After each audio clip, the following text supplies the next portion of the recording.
Hello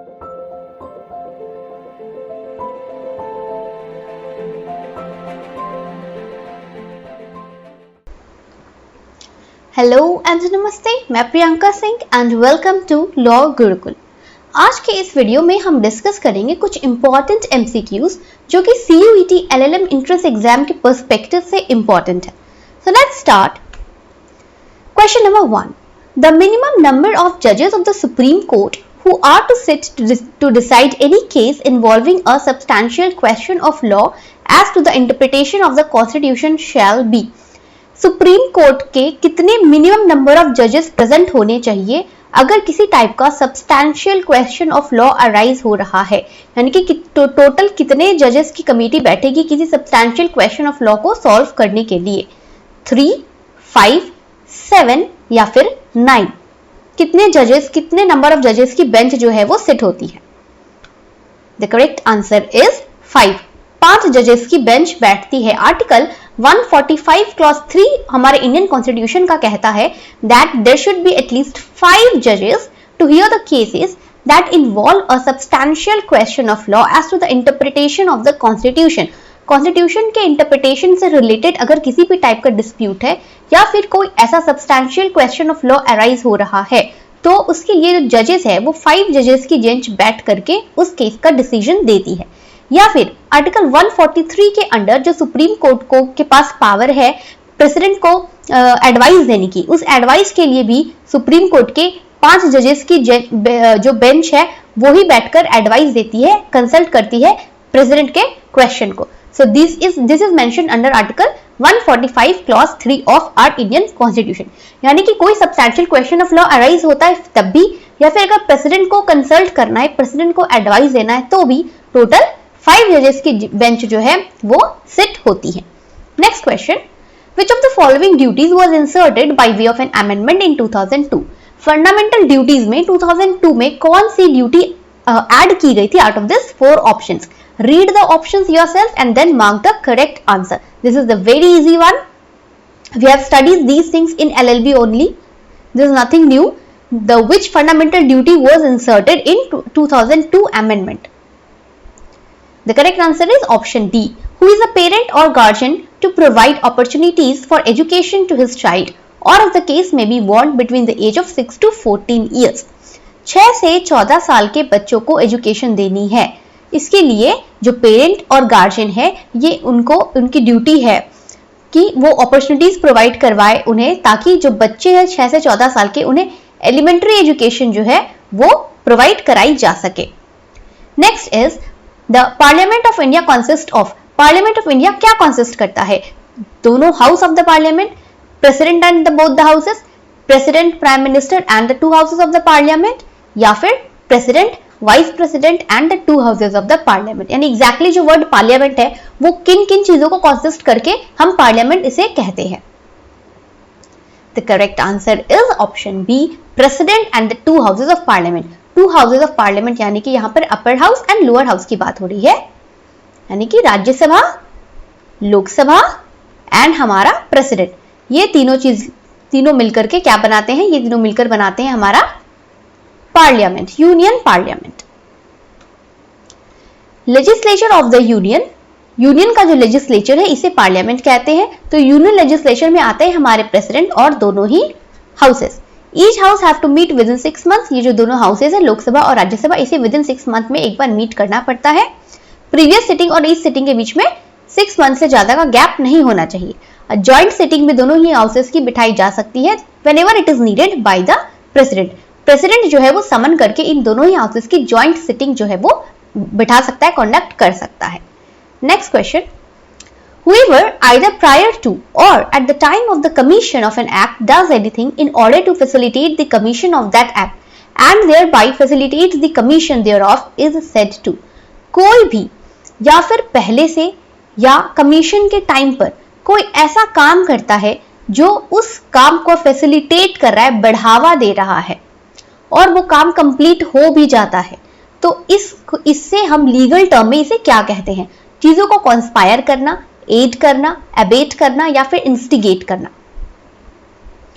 किसी भी act के कमीशन के टाइम पर क्वेश्चन को पहले अच्छे से रीड करना है, क्वेश्चन को समझना है, इसके बाद ऑप्शंस को रीड करना है, अदरवाइज कंफ्यूजन क्रिएट हो जाएगी। तो पहले क्वेश्चन को read carefully and then understand कि क्वेश्चन में एग्जैक्टली बेसिकली पूछ क्या रहा है। However either prior to or at the time of the commission of the act, कोई भी पर्सन किसी कमीशन ऑफ द एक्ट के टाइम पर या फिर उसके पहले कोई ऐसा काम करता है जो उस कमीशन को फैसिलिटेट कर रहा है, बढ़ावा दे रहा है, उसको कंप्लीट करने में हेल्प कर रहा है, तो और वो काम कंप्लीट हो भी जाता है and thereby facilitates the commission thereof, तो इसे हम क्या कहते हैं लीगल लैंग्वेज में? Conspire the doing of that act, aid the doing of that act, abet the doing of that act या फिर instigate. The correct option is option B, aid करना। काम के पहले या फिर काम के टाइम पे आप फैसिलिटेट कर रहे हो, बढ़ावा दे रहे हो, उसको सपोर्ट कर रहे हो, ठीक है, हेल्प कर रहे हो। तो सपोर्ट, हेल्प, इन सबको लीगल लैंग्वेज में हम क्या कहते हैं? हम कहते हैं एड करना, ठीक है। कॉन्स्पायर नहीं होगा क्योंकि कॉन्स्पायर यानी कि प्लानिंग हम कर रहे हैं, हम उसमें हेल्प सपोर्ट नहीं कर रहे, हम प्रायर प्लानिंग कर रहे हैं, कॉन्स्पायर कर रहे हैं, प्लानिंग बना रहे हैं। अबेट कर रहे हैं यानी उकसाना, उकसा भी नहीं रहे हैं, हम यहाँ पर क्या कर रहे हैं? फैसिलिटेट कर रहे हैं। तो फैसिलिटेट इस टर्म से ही समझ में आ रहा है यहाँ पे सपोर्ट, हेल्प और उसमें हमारा योगदान हम दे रहे हैं, तो योगदान दे रहे हैं, it is aid the doing of that act. Clear? Question number 5. The inadequacy of consideration will be taken into account by the court dash. अगर consideration inadequate है तो ये कोर्ट अपने कंसीडर में कब लेगी? Out of this 4 situations. 4 options दिए हुए, read it carefully, very easy question. The inadequacy of consideration will be taken into account by the court. The correct answer is option B. When fraud, coercion or undue influence is pleaded in the formation of the contract. Option 1 है when the proposer expresses his desire to get maximum return for the promise. अगर कोई person अपने promise से ज्यादा maximum return जो है वो मांग रहा है तो क्या उसके लिए we can go to the court? नहीं, क्योंकि कंसिडरेशन जो है यहाँ पर ये कॉन्ट्रैक्ट में दोनों आपस में डिसाइड करके फिक्स करते हैं, तो इसमें अगर आपको ज्यादा चाहिए तो आप उस प्रॉमिस को मना कर सकते हो, तो यहाँ पर कोर्ट का कोई काम नहीं। Third is when the promisor performs his promise. अगर कोई प्रोमिसर अपनी जो प्रॉमिस है वो परफॉर्म कर लेता है तो इसके लिए भी कोर्ट के लिए में जाने की जरूरत नहीं है, भले ही वो कंसिडरेशन इनएडिक्वेट है, दैट डजंट मैटर, लेकिन आपने अपना प्रॉमिस जो है वो फुलफिल तो किया है एज पर द कॉन्ट्रैक्ट, तो कहीं किसी टाइप का इंफ्रिंजमेंट ही नहीं है, तो फिर कोर्ट की जरूरत ही नहीं। At the discretion of the court, court अपने मन से कभी भी किसी भी कॉन्ट्रैक्ट में इस तरह से इंटरफेयर नहीं कर सकता है अगर कंसिडरेशन इनएडिक्वेट है। यानी कि अगर 100 रुपए का सामान आपने 1 रुपए में खरीदा है तो क्या कोर्ट खुद से आकर इस पर्सन को बोलेगा ए को कि तुमने 100 रुपए का सामान 1 रुपए में इसे क्यों बेच दिया? कोर्ट ऐसा नहीं कर सकता है, ये कोर्ट के डिस्क्रिशनरी पावर पे नहीं है। So the correct option is option B, यानी कि अगर कोई कंसिडरेशन जो इनएडिक्वेट कंसिडरेशन जो है वो फ्रॉड, कोर्जन, अनड्यू इन्फ्लुएंस के थ्रू अगर किया हुआ है तो ही कोर्ट उसमें इंटरफेयर करेगी और उस इनएडिक्वेसी ऑफ कंसिडरेशन को सॉल्व करेगी। जैसे कि अगर ये 100 रुपए का सामान 1 रुपए में आपको बेचना पड़ा है और ये आपको बाय अनड्यू इन्फ्लुएंस बेचना पड़ा है ना, किसी ने आपको डराया धमकाया कि तुम मुझे ये 100 रुपए का सामान 1 रुपए में दो, तो अपने अनड्यू इन्फ्लुएंस से, डर से, कोवर्जन के अंडर आपने वो सामान इनएडिक्वेट कंसिडरेशन में सेल किया। तो ऐसे केस में जनरली क्या होता है, अगर कोई भी अग्रीमेंट फ्रॉड, कोवर्जन या अनड्यू इन्फ्लुएंस के अंडर आता है तो वो कॉन्ट्रैक्ट जो है वो वॉइडेबल होते हैं, है ना। हमने पढ़ा है कि इन सबके कॉन्ट्रैक्ट जो है वो वॉइडेबल होते हैं। लेकिन कोर्ट कब इसमें आता है? जब अनड्यू इन्फ्लुएंस की वजह से जो कंसिडरेशन है वो इनएडिक्वेट है और आप खुद कोर्ट में जाकर प्ली कर रहे हो, आप कोर्ट में बता रहे हो कि मैंने ये कॉन्ट्रैक्ट फुलफिल तो किया है लेकिन ये अंडर कोवर्जन था, अंडर अनड्यू इन्फ्लुएंस था, तो ऐसे केस में कोर्ट जो है वो कंसीडर करती है आपकी बात को। क्लियर हुआ?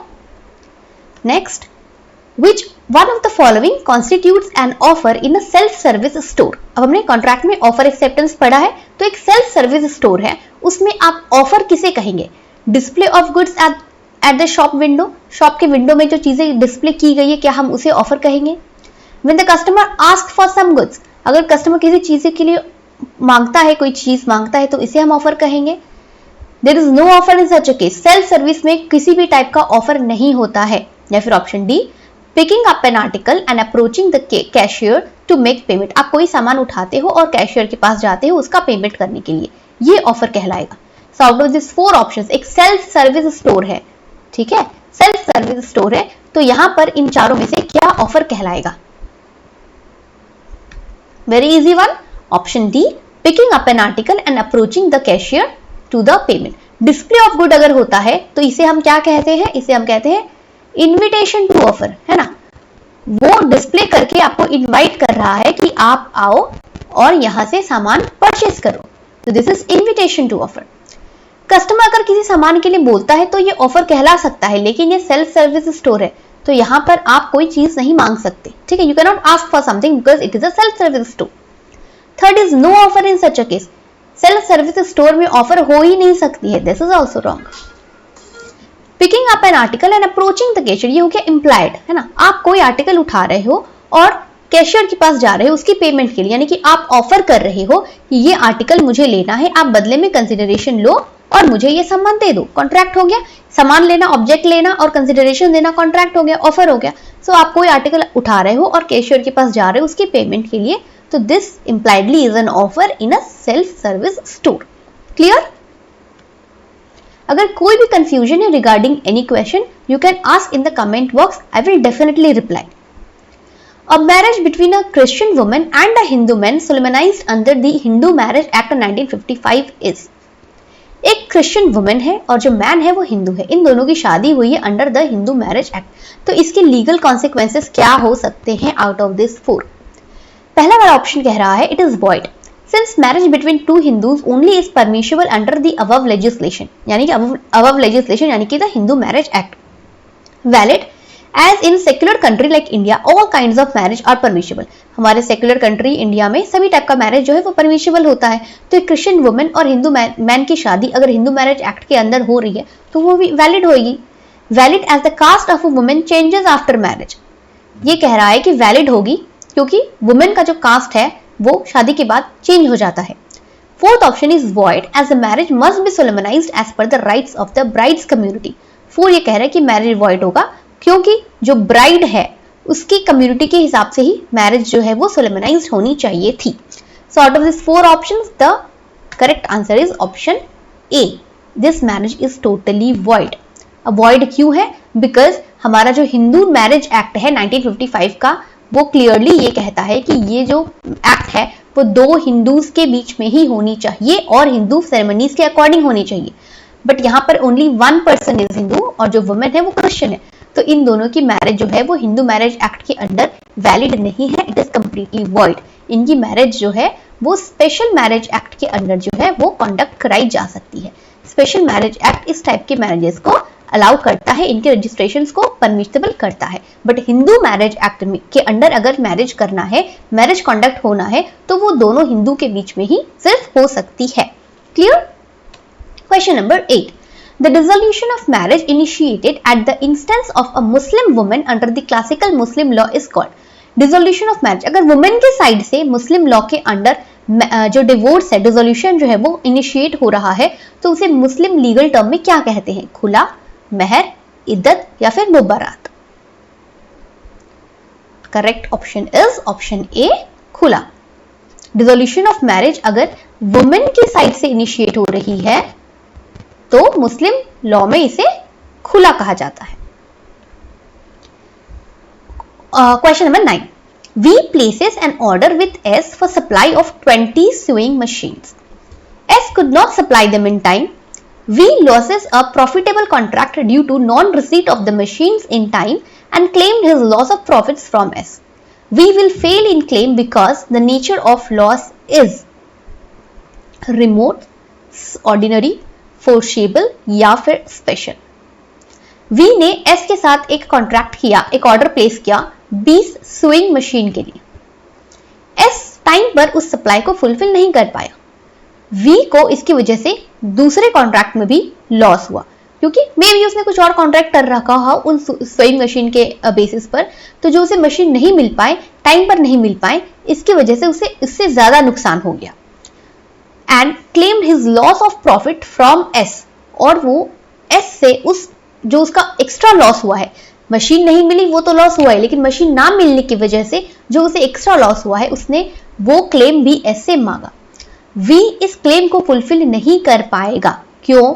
क्योंकि वो लॉस किस टाइप का है। बेसिकली आपको बताना है कि जो लॉस हो रहा है वो किस टाइप का लॉस है। रिमोट, ऑर्डिनरी, फोर्सिएबल या फिर स्पेशल?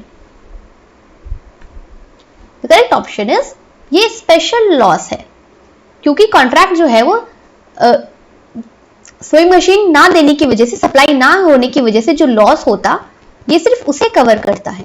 ये जो स्पेशल लॉस है, यानी जो ये कॉन्सिक्वेंशियल लॉस हम इसे कह सकते हैं, ये जो कॉन्सिक्वेंशियल लॉस है ये कवर नहीं हो रहा है until and unless there was a special provision।